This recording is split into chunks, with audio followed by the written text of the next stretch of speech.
여러분 반갑습니다. 이게 불교의 월도입니다.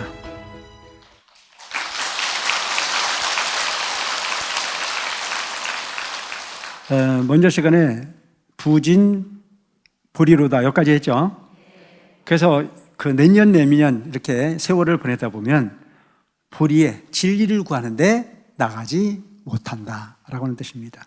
시시이하면 즉 시간이 흘러서 속경이리하며 속히 낮과 밤이 지나며, 여러분 우리가 그 세상을 사는 모습을 보면 하루가 짧아요, 길어요? 짧죠? 일어나면 하루 가고 일어나면 하루 가요. 그래서 젊었을 때 시간이 잘 가든가요? 연세가 드셨을 때 시간이 잘 가든가요? 에? 시간은 젊었을 때가 마디게 가잖아요. 나이가 들면 시간이 하는 일도 없이 많이 가요. 참 희한해요. 저도 이렇게 좀 살아보면은요, 아침이다 싶으면 점심이고, 점심이다 싶으면 저녁인데, 오늘 뭐 했나 하고 생각하면 한 게 없어요. 이게 우리 인생이에요. 그래서 누가 이야기를 하건대, 시간은 나이의 속도로 간다. 30대에는 30km가 가고, 40대에는 40km가 가고, 그게 맞는 것 같아요. 난 지금도 항상 내가 나이 먹었다는 생각은 안 하는데 내가 세월 가는 거 보니까 내가 60km 이상이 되고 왔어. 아, 벌써 이렇게 시간이 간다. 그래서 오늘날 우리가 흔히 보면 이 날이 항상 그날이 가는 것 같아도 나이가 들어서 가는 속도가 이렇게 달라지는 걸 보면 젊었을 때 조금이라도 내 의지대로 갈 수 있는 힘이 있을 때 나를 붙들고 가야 될 부분이지, 그냥 시간에 끄들려가는 삶은 최소한 살지 말아야 되겠다는 생각이 들어요. 속경 이래하며 속히 너무너무 밤도 잘 가. 여러분 밤은 길어요? 에? 밤도요, 잠만 자고 가는 사람은 후떡후떡 가요. 그런데 밤새 기도하는 사람한테는 밤이 길어야 짧아야? 해보면요, 에? 기도하는 시간으로 잡으면 그 시간은 마디고 마디인데 그냥 허송세월로 시간을 보내다 보면 시간이 너무너무 잘 가요. 일일 이이하야 날과 날이 흐르고 흘러서 속경 이래하며 속히 보름 금음이 지나며. 여러분 요즘 우리가 초하루 보름불공 하죠. 초하루 보름불공을 하는데 불공이 너무 자주 와요. 초하루인가 싶으면 보름이고 보름인가 싶으면 초하루예요. 너무 잘 가는 거예요. 하루하루도 잘 가지만 한 달도 너무 잘 가는 거예요. 어? 제가 여기 온 지 얼마 안 됐는데 세뱃돈 나눠준 지가 얼마 안 됐는데 또 세뱃돈 준비해야 될 때가 꼭 와요. 너무 시간이 잘 가는 거예요. 이렇게 덧없이 가는 세월인데 나는 뭘 했나 하고 생각해 보면 등에서 진땀이 나는 거예요. 나는 뭘 했나? 내가 진정 이 세월이 견고하게 잘 보내고 있는가라고 생각해 보면 항상 불안한 거예요. 내가 이번 생도 이렇게 보내서 되는가 싶은 생각이 들어요. 부처님은 6년 고행 끝에 부처님이 되셨다는데 나는 37년을 살았는데도 아직도 깜깜한 걸 보면 참 너무너무 안타까운 거예요. 부처님이 6년의 고행 끝에 우주법계 이치를 깨달아 인류의 스승이 되셨어요. 근데 우리는 30년을 넘게 살았는데 그 6년을 몇 번을 반복했는데도 아직도 백장장 마음에 깜깜해. 상대방의 마음도 못 헤아리고 그냥 우리 신도님들 한 분 한 분 간부들 하나하나들이 서로 화합하고 살 수 있는 그런 멋진 스님이 돼야 되는데 이 사람한테 이 말하고 저 사람한테 저 말하고 내가 봐도 깝깝해. 그래서 이렇게 깝깝한 부분이 내 인생인데 이렇게 시간이 그냥 그렇게 할 일 없이 가는 부분이고 보면 참 부처님 가르침대로 살기가 쉽지가 않다 하는 생각이 들어요. 그래서 제가 이래 보면 옛날 우리 그 대충대종사님 이제 100주년이 곧 다가오고 있는데 큰 스님 모시고 있을 때 보면 수백 명 스님들이 모여 살거든요. 그 뭐 구인사에 모여 사는 스님이 한 500명 정도 되잖아요. 근데 여러분들 그 500명들이 좀 잘 살고 있는 것 같지만 가끔은 싸울까요, 안 싸울까요? 거기도 싸움이 있어요. 여러분들이 생각하는 정토로 생각할 수 있겠지만 거기도 갈등이 있는 거예요. 근데 그 갈등이 있는 그 부분을 큰 스님은 너무 조율을 잘하셨어요. 어느 편도 들지 않고 다 만족하게, 누구든 와서 이야기를 하면 그 부분을 다 들어주시고 그 부분을 다 어루만져 주실 수 있는 그런 무한 능력을 가지고 계셨어요. 전국에서 오는 모든 신도를 다 만나서 그 소원을 다 이룰 수 있도록 다 그렇게 이루어 주시고 또 희망을 그렇게 전해 주시고 하셨는데, 제가 이제 요즘 주지가 돼가지고 지역에 이렇게 나와서 생활을 하다 보면 그 정도로 많은 대중은 아니에요. 물론 그 우리 간부들 몇 명이 이렇게 생활을 하고 있는 부분인데도 불구하고 그 부분을 다 충족을 못 시키는 거예요. 그래서 이 충족을 못 시키는 그 이유가 뭘까? 지혜가 부족하니까, 수행이 부족하니까, 덕이 부족하니까. 그래서 그들이 탓이 아니고 누구의 탓이야? 다 내 탓인 거예요. 그래서 여기서 보면은 세월을 적게 살아서 그런 것도 아닌데 아직도 깜깜한 걸 보면 수행을 잘한 거예요, 못한 거예요? 그러니 우리가 바꿔야 될 부분은 분명히 바꿔서 할 필요가 있는 부분인 게 맞다. 5월 이하야 달과 달이 흘러서 홀래 연지하며, 호련히 연말이 오면, 우리가 앞에서 얘기했던 거 똑같잖아요.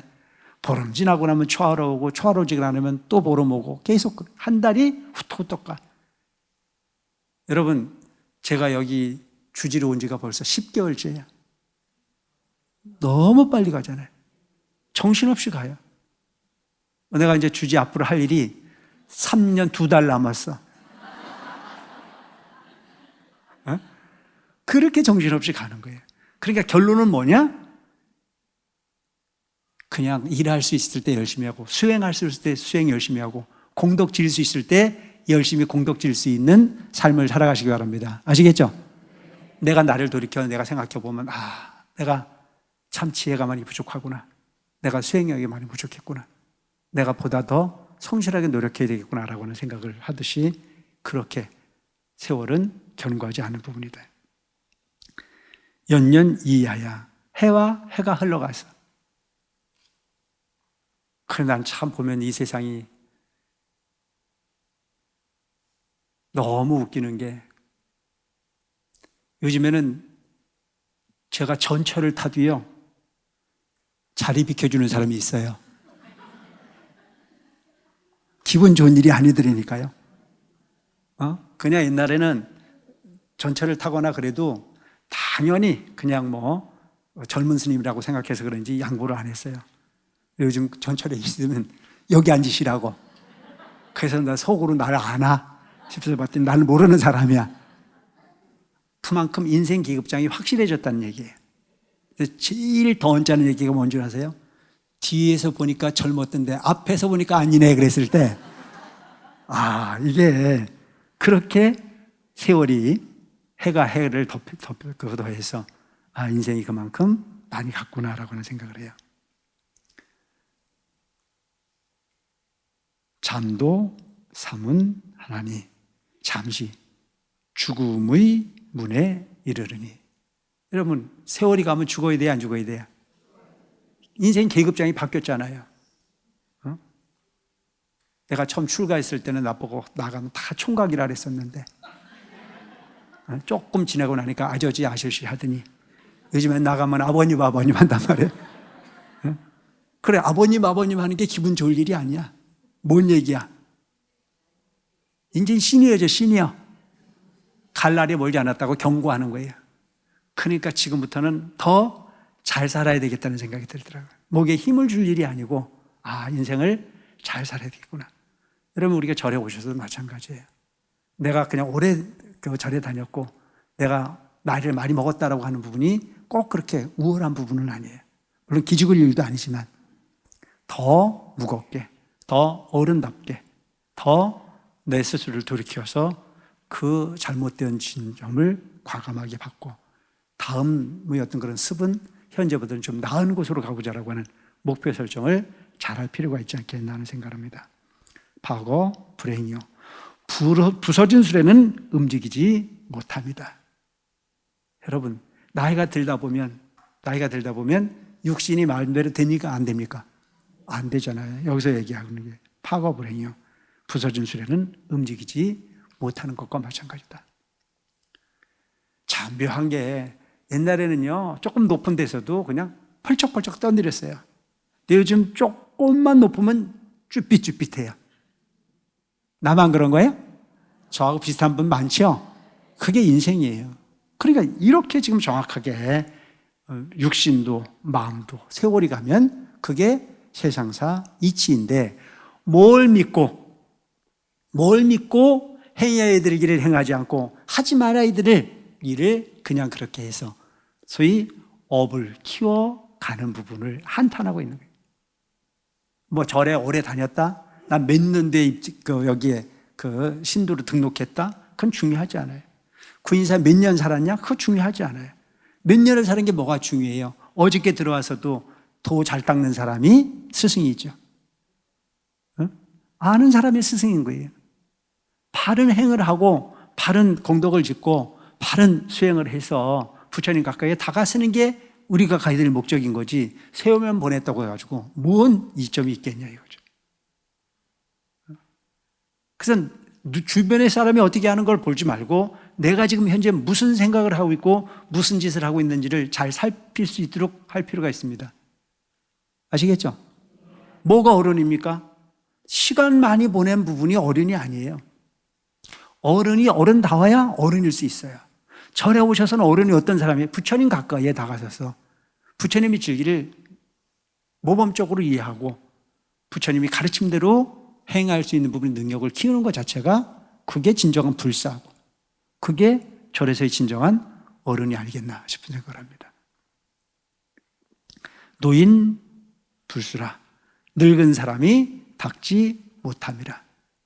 여러분 이 부분 좀 전에 내가 얘기했지만 여기 허심히 다녔던 분들이 그냥 버스도 타고 걷기도 하고 뭐 이렇게 열심히 다니셨던 분들이 이제는 가족들이 돌봄을 못하고 요양병원에 가시는 분들이 많아요.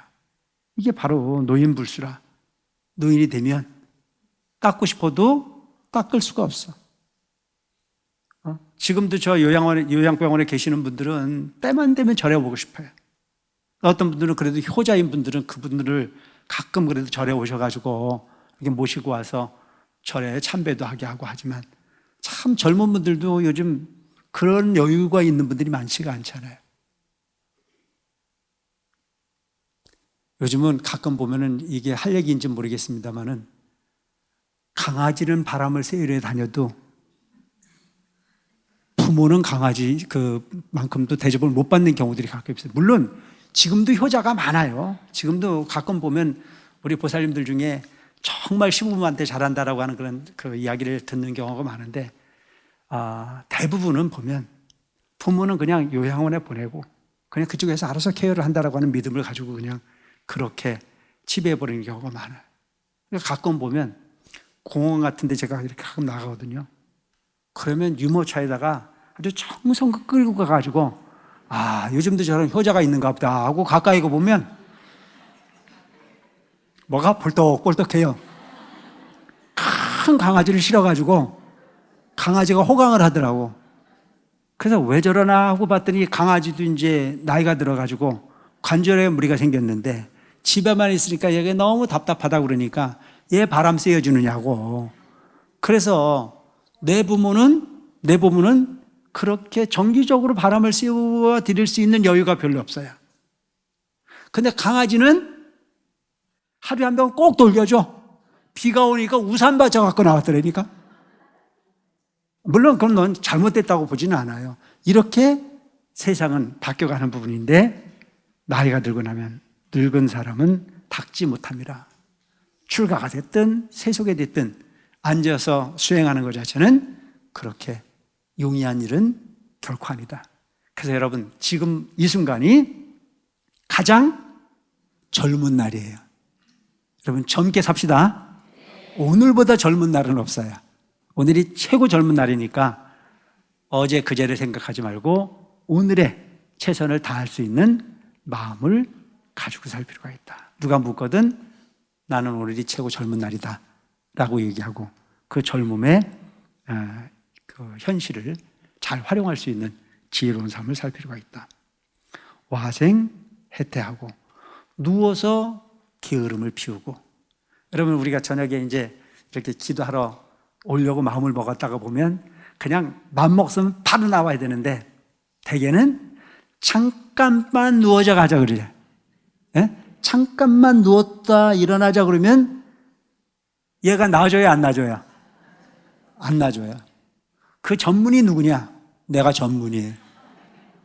이 애가 보통 힘이 센 게 아니야. 누가 나를 잡아야? 누가? 아니, 그 침대가 날 잡지. 어? 그리고 텔레비전님이 나를 항상 모시라 그러잖아요. 그래서 여러분들이 흔히 보면 요즘은 텔레비전이 상전입니다. 텔레비전이 상전이잖아요. 전혀 이해가 안 가세요? 걔가요, 아침 문안도요, 부처님보다 먼저 받아요.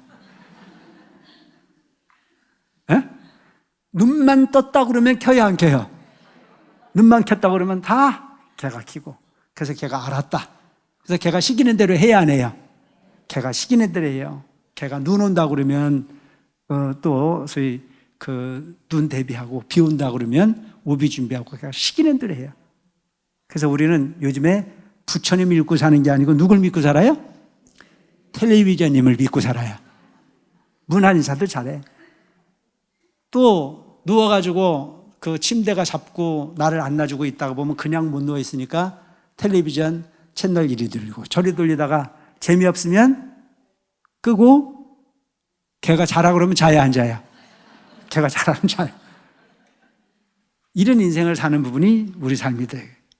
그래서 와생하다고 누워서 게으름을 피우는 게 우리 일상이고, 좌기 난식이니라 앉아서 어지러운 생각을 일으킴이니라. 우리가 절에를 오긴 와요. 절에를 오긴 오는데 오자마자 탁 앉아가지고 나는 일체의 모든 부분이 번뇌로부터 자유롭고 싶다 이렇게 하시는 분이 있는가 하면 오자마자 나하고 친한 사람 찾아서 이 얘기 저 얘기 하다 보면 기도하는 건 어디로 가버리고 뭐가 나와요? 별게 다 나와요. 그래서 하지 말아야 될 말도 다 해요. 그리고 하지 말아야 될 말을 뭐라고 하고 이야기를 시작합니까? 너만 알고 있으라고. 너만 알고 있어. 이건 너한테만 얘기하는 거예요. 그래서 엄청 친해진 것 같아. 근데 그 너만 알고 있으라고 이야기한 부분을 들었으면 너만 알고 있어야 되는데 그 사람들 입이 근지러워야 안 근지러워요? 크게 입이 근지러워서 못 베겨요. 그래서 또 다음 사람들 또 건너가고 또 그 사람도 너만 알고 있으라고 얘기를 했는데 또 너만 알고 있어야 또 누가 또 알아야 돼요.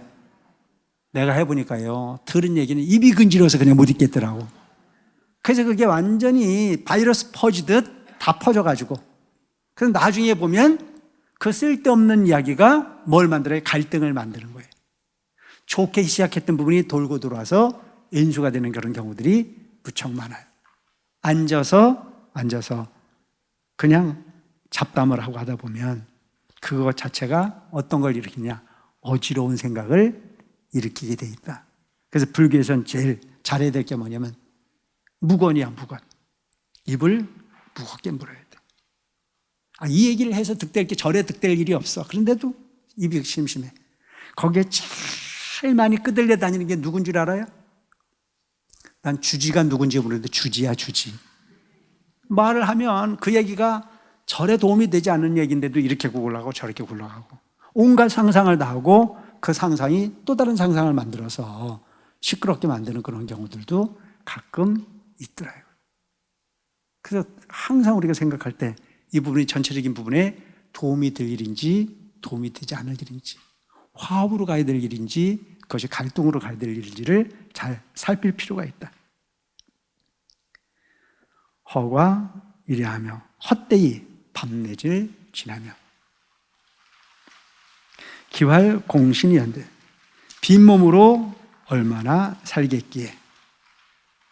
여러분, 오늘날 우리가 보면 세상 사는 걸 영원히 살 것처럼 생각하지만 올 때 빈손으로 왔으니까 갈 때 빈손으로 가는 거예요. 그걸 공술의 공수고예요. 그 천년만년 살 것처럼 온갖 욕심을 다 부리고 있지만 절대 그것이 나를 보호하지 않아. 그냥 하루 세 끼를 소위 취해서 생명을 유지할 뿐이지, 아무리 많은 재산이 있고 아무리 많은 좋은 환경을 가졌다 손치더라도 그것은 결코 내게 될 수가 없어요. 어떤 사람이 저 수백 개 만들어지는 호텔 주인이라고 하더라도 그 사람도 적은 평수에서 자고 나오는 거고, 그냥 단칸방에 그냥 삶을 살아도 자고 나와서 버스 타고 움직이기엔 똑같아요. 이해되십니까? 별로 그렇게. 그래서 내가 그 돈을 갖지 말라는 얘기가 아니에요. 불교에서는 절대 가난하라고 얘기 안 해요. 부자가 되라. 그런데 그 돈에 노예는 되지 마라. 그리고 믿는 것은 본인의 행동과 본인의 마음을 믿어야 되는 거지, 그런 부분의 믿음을 크게 가질 필요가 없다. 우리가 계속 하는 이야기지만 출세했다고 안 죽던가요? 다 죽어요. 성공했다고 안 늙던가요? 다 늙어요. 근데 어느 땐가는 놓고 가야 되는 게 맞잖아요. 놓고 갈 때 내가 의식이 없는 가운데 그 부분이 조금 장엄하냐 덜 장엄하냐의 차이가 있을 뿐이지 다 거기다 이거예요. 이 세상 뚝 떠나갈 때는 딱 한 가지 가져가는 게 뭐만 가져가요? 내가 그동안 행했던 업 하나 가져가는 거지, 나머지는 견고한 게 아무것도 없다 이거예요. 그래서 근심을 하고 이렇게 하는 부분인데, 그 근심이 어디서 와요? 집착에서 오는 거예요. 마음 놓고 나면 참 고요하거든요. 근데 문제는 잘못되어진 생각으로 집착을 하다 보면 거기에서 괴로움이 생길 수밖에 없어요. 그래서 부처님이 그 슈타니타파에서 말씀하신 내용이 이런 내용이 나와요. 걱정은 집착에서 생긴다. 걱정이라고 하는 건 집착에서 생기는 거예요. 그 집착이 없으면 걱정을 덜 하게 돼 있어요. 거기도 뭐라고 말씀하시면, 자식이 있으면 자식 때문에 근심이 생기고. 이해되십니까? 그러니까 어떤 제 친구가 어렸을 때 함께 이렇게 성장을 했던 친구가 나보고 그러더라고요. 그 친구는 정말 출세한 친구예요. 공부도 잘했고. 근데 옛날에 그 친구를 다 부러워했어. 공부도 잘하고 그랬으니까. 얼마 전에 친구가 찾아와서 저한테 그런 얘기를 해요. 스님은 참 좋겠다. 그래서 뭐가 좋겠냐 그랬더니, 호렬단신 너 하나 몸인데 근심거리가 없어서 좋겠다. 나는 또 내가 부러움의 대상이 될진 처음 알았어요. 다 제가 젊었을 때 출가를 했을 때는 주변 친구들이 나보고 혀를 찼어요. 참 돌아도 한참 돈 놈이다. 이렇게 좋은 세월에 왜 저렇게 사는지 모르겠다. 그렇게 얘기를 했어요. 근데 그때는 그 친구들이 옳은 줄 알았죠. 근데 저는 그게 무슨 인연인지 몰라도 그렇게 큰 스님이 좋았어요. 큰 스님이 너무 그냥 좋아서, 그러니까 그 말씀이 무슨 내용인지도 모르는데도 그냥 좋았고, 큰 스님 가까이에 머무르고 있는 것만으로도 행복했어요. 그래서 구인사에 처음 들어가서 행자 생활을 하는데 내가 밥값이 안 되는 것 같아요. 하루 종일 이렇게 뛰어다니면서 일을 하고 하는데도 밥값이 안 되는 것 같아. 그래서 한번 큰 스님 전에 그렇게 말씀을 드렸어요. 큰 스님, 저는 여기서 사는데 밥값을 못 하는 것 같아요. 이렇게 여쭈었어요. 근데 큰 스님께서 빙그레 웃으시면서, 그렇지 않아.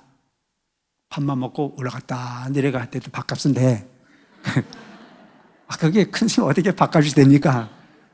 그러니까 네가 아무것도 안 해도 승분만 있고 왔다 갔다만 해도 지내가는 사람이 보고 저게 스님인가 보다 하는 말만 내도 그 밥값은 내는 거야, 이렇게 그러니까 참 우문현답이죠.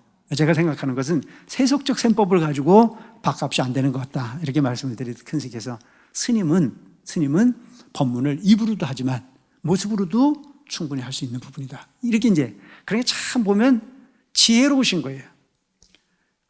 너무 본인 스스로의 존재감에 대해서 확신을 못했을 때는 그걸 확신을 시켜주는 어떤 그 스승. 그 큰 스님이 그렇게 좋아서 출가를 했고, 그래서 출가를 하다 보니까 세속에 있는 친구들은 실망을 한 거예요. 같이 평생 그렇게 살았으면 좋겠는데 홀로 가서 사는 인생으로 살고 있는 부분이 그게 뭐가 좋을까? 근데 저는 참 구인세 사는 게 좋은 게 뭐냐면요, 수십 년을 살았는데도 구인사가 좋아요. 너무 좋아요. 그래서 다음 생에 어떡할래? 그럼 다음 생에도 전 중되고 싶어요. 그 정도로 저는 이 구인사가 참 좋거든요. 그래서 그 친구들이 그렇게 세속에서 열심히 살았던 그 친구들이 이제 인생을 많이 살아서 성공적 인생을 살았는데도 뭔 얘기예요? 마음이 편하지 않다는 얘기예요. 그들은 자식이 있고 다 있는데도 불구하고 근심이 떠나질 않는 거예요. 그래서 부처님께서도 그런 말씀을 하신 거예요. 자식이 있으면 자식 때문에 근심이 생기고, 소가 있으면 소 때문에 걱정할 일이 생긴다. 여러분, 소가 있으면 소 때문에 걱정을 해야 안 해요? 소 때문에 걱정하게 돼 있잖아요. 소가 그냥 안 크잖아요. 그러니까 가끔 요즘에 소는 누가 키우냐고 그래 안 그래? 소를 키워야 살 거 아니에요? 그 소를 키우려고 하다 보니까 온갖 근심이 또 생기는 거예요. 그렇다고 그냥 갖지 말라는 얘기가 아니고 집착하지 말라는 얘기죠. 우리의 어떤 그런 삶을 사는 모습을 보면 눈앞에 있는 일에 최선을 다하고 거기서 끝이면 돼요. 근데 오지 않을 일을 미리 걱정을 하는 거예요. 소를 키우니까 무슨 걱정이 돼요? 속값 걱정이 돼야 안 돼요? 속값 걱정하는 거잖아요. 그 소가 없는 나는 속값 걱정을 해야 안 해요? 안 하잖아요. 그러니까 없으면 없는 대로, 있으면 있는 대로 사는데, 그렇다고 해서 최선을 다하지 말라는 얘기가 아니에요. 최선을 다하지만 집착은 하지 말아요. 더 많은 욕심을 자꾸 내다 보면 그 욕심은 한두 끝도 없는 욕심으로 계속 발전을 하니까. 그래서 되게 자식이 있는 분들이 자식 때문에 걱정을 하는데 자식 때문에 잔소리를 많이 하게 돼 있잖아요. 하죠? 근데 그 잔소리를 많이 하는 자식들이 부모 고마워해요, 안 고마워해요? 안 고마워해요. 절대 고마워하지 않아요. 그래서 훌륭한 부모는 자식을 지켜보는 부모가 훌륭하대요.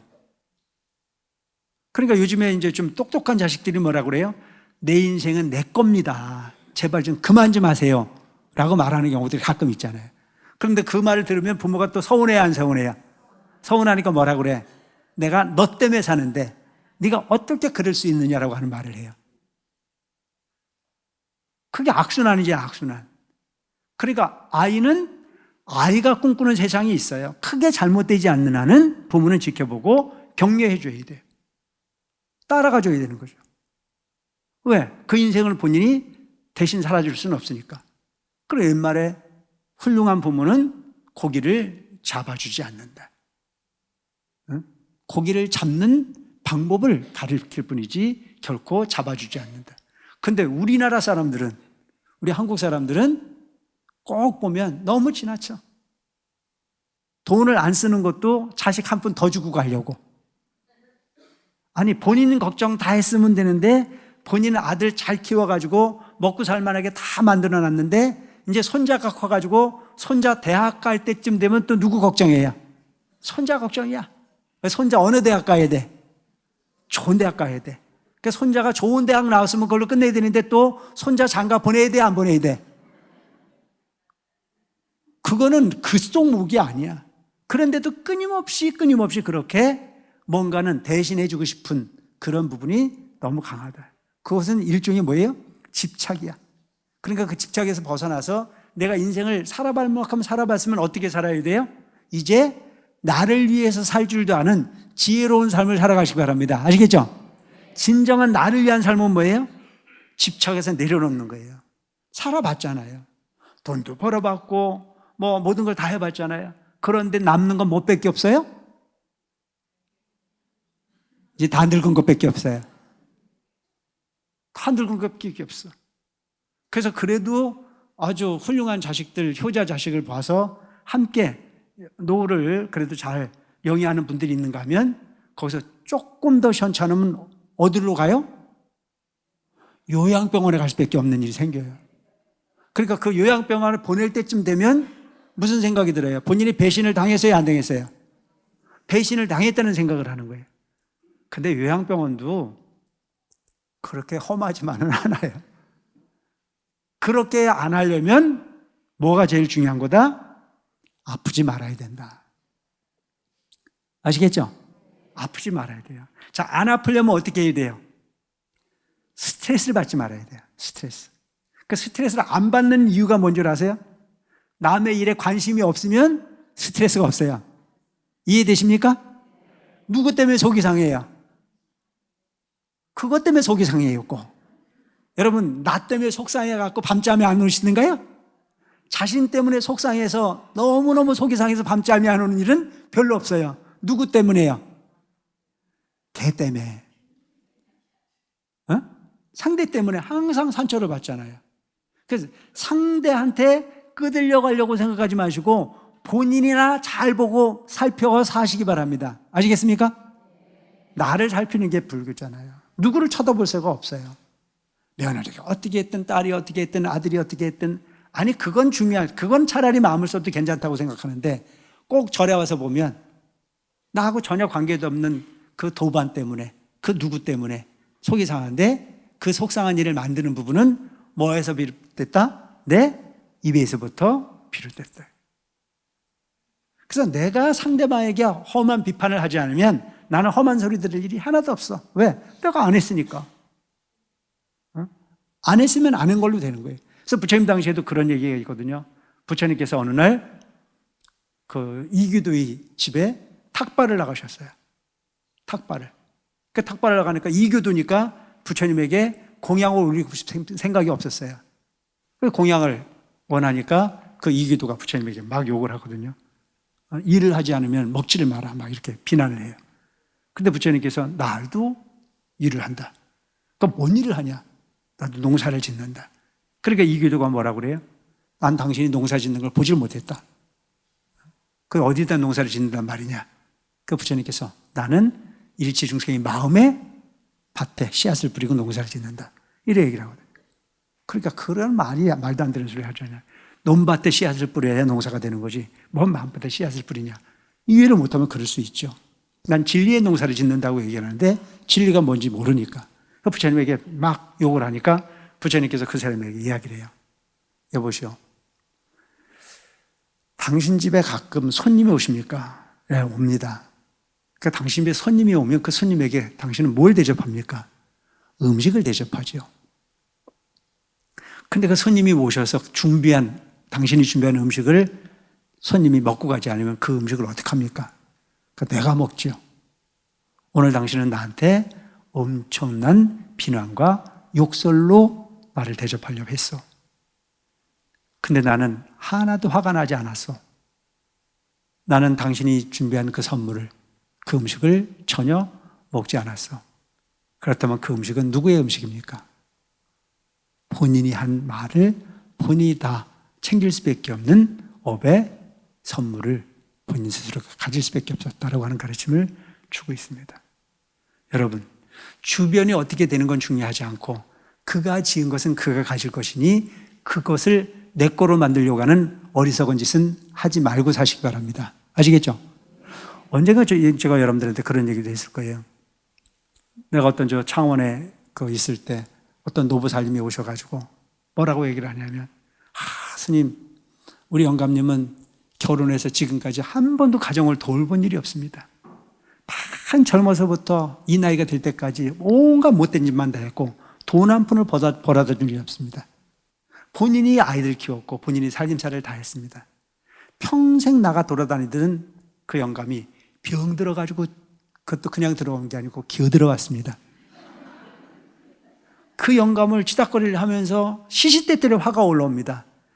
그래서 미운 마음이 올라와서 한 번쯤은 자꾸 이렇게 그를 유해하고 싶은, 해하고 싶은 마음이 생깁니다. 그냥 꽉 눌러서 죽여버리고 싶습니다. 그래서 내가 그 보살님한테 보살님, 그런 마음은 충분히 이해를 할 수 있으나 그가 밉다고 꼭 눌러 죽어버리면 다음 생에 손잡고 지옥에 같이 갈 겁니다. 내가 그렇게 얘기를 했어요. 그랬더니 어떻게 했으면 좋겠냐 이거예요. 그냥 잘해드려라. 잘해주면 그 형 감독이는 평생 그렇게 살았기 때문에 아마 좋은 데 가긴 틀렸을 거고, 그래도 그거 안 됐다고 열심히 보필하고 도와주다 보면 보살님은 다음 생에 지금보다 훨씬 좋은 곳으로 갈 것 같다. 그래도 분이 안 풀려가지고 꼭 누르면 그 험한 길을 손잡고 같이 가야 된다 그랬어요. 그때 보살님이 바로 알아먹고, 예, 지금부터 잘할게요. 모르겠어요. 지금 잘하는지는 모르겠지만 상대방이 어떻게 한다고 해가지고 그것을 감정으로 갚는 삶을 살지 마시기 바랍니다. 아시겠죠? 상대가 어떻게 했든지 간에 나는 좋은 마음을 가지려고 해요. 그게 철염상정이에요. 일심상청정하래요. 한 마음이 청정하면 처처에 연하게라. 내 마음이 청정하고 내 행동이 청정하고 내 마음이 청정하고 내가 청정해지면 나는 아무리 진흙탕물에 들어가도 청정한 나일 수 있는 부분의 삶을 살았을 때만이 가치 있는 주인공이 될 수 있다는 점을 기억하시기 바랍니다. 아시겠죠? 대단히 중요한 부분이라 이거죠. 그래서 한 생을 일생불수요. 일생을 닦지 아니하려 신필유종하리니 반드시 몸은 마침이 있으리니. 여러분, 우리 육신은 한 번 왔으니까 한 번 죽어야 돼, 안 죽어야 돼요? 다 알잖아요. 나는 이거 알아. 반드시 죽어. 근데 내가 한 가지 모르는 게 있어. 뭐예요? 언제 죽는지 몰라. 근데 반드시 죽긴 죽어요. 근데 여기서 보면은 신필유종이라 이거예요. 반드시 마침이 있다, 이 몸은. 그럼 어차피 마칠 수밖에 없다는 사실을 알았거든. 여러분, 육신을 위해서만 살지 말고 영원한 생명을 위해서 마음을 낼 줄 아는, 착함의 주인공이 되기 위해서 노력하는, 수행이라고 하는 부분을 등한시하지 않는, 부처님 가르침대로 계율을 생각할 줄 아는 지혜로운 삶을 살아가시기 바랍니다. 아시겠죠? 후신 하화, 뒷몸을 어찌하랴. 내가 이 육신이 있을 때 공덕을 지어서 이 육신보다 훨씬 더 좋은 부분의 미래를 만들어낸다면 얼마나 가치 있는 삶일까요? 근데 우리 언제 후회해요? 인생 다 살고 난 이후 후회하잖아요. 그래서 수험생이 언제 후회합니까? 시험지 받아놓고요. 난 이거 많이 해봤어요. 이게 정말 그럴 줄 알았으면 어제 저녁에 잠을 잘 짓는 건데 왜 내가 그걸 몰랐을까? 후회를 많이 했는데 평생 후회하다가 내가 평생 공부 못하는 놈으로 살았다니까. 항상 생각하는 게 꼭 지나가고 난 이후에 후회를 반복하고 반복하는, 그게 반복되다 보면 죽음이라고 하는 부분도 문득 우리 몸에 나타나게 되겠다. 내가 마음을 바로 쓰고 내가 정말 수행을 열심히 하고 항상 좋은 일을 우선하고 살다 보면 죽음이 두렵지가 않은 거예요. 업이 두터울수록 두려운 거예요. 몸이 약해지고 죽음이 가까워오면 두려울 수밖에 없잖아요. 돌이켜보면 내가 공덕을 많이 졌고 돌이켜보면 후회 없는 성실함으로 살았는데 뭘 후회할 일이 있겠어요? 그래서 대개 보면 이런 경우도 있대요. 평생 한 푼도 안 쓰고 잘 벌어놨는데 이제 살 만큼 됐다고 생각하고 쓰려고 그랬더니 써보지도 못하고 죽음을 맞이하는 경우가 있어요. 그분은 죽을 때 억울할까요? 안 억울할까요? 그런데 평생 벌었으니까 그거 가지고 극락을 갈까요? 못 갈까요? 아시네요? 그러니까 저 앞에서도 얘기했던 게 그런 얘기 했잖아요. 공덕을 지려거든 누군가에게 시켜서 공덕을 짓지 말고 본인 스스로가 행해라. 직접 베풀어라. 직접 나눠줘라. 그 직접 나눠주고 베풀다 보면 내 마음은 가볍겠습니까? 무겁겠습니까? 가벼운 거예요. 내가 부모님에게 할 노릇을 다 하고 내가 일가 친척지간에 할 일을 다 하고 내가 형제지간에 우애 있게 다 나눠서 행하고 하다 보면 나는 그만큼 가벼워지는 거예요. 근데 끌어마놓기만 했지 써본 일이 없어요. 근데 여러분, 그것도 써본 사람이 쓰지 하루아침에 쓴다고 써지나요? 좋은 일을 하는 것도요, 습관이 있어야 했어요.